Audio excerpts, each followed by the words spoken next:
Hey everyone. If your Docsify website doesn't look good on mobile, like text is too small, layout is broken, or navigation feels messy, don't worry. In this video, I'll show you step by step how to make your Docsify site mobile friendly in 2026. First, use a responsive theme.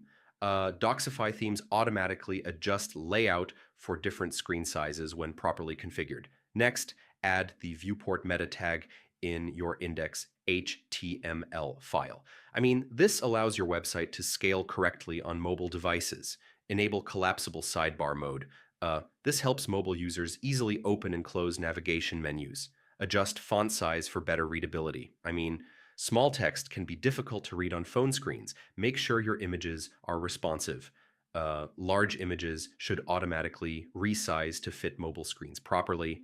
Test your site using browser mobile mode. I mean, this lets you see exactly how your site looks on different devices. And finally, fix any layout issues using small CSS adjustments. Even minor changes can improve mobile design a lot. So yeah, that's how you make your Docsify site mobile friendly. Follow each step carefully, and your documentation will look clean and easy to use on any device. And if this helped, don't forget to check out more tech tutorials for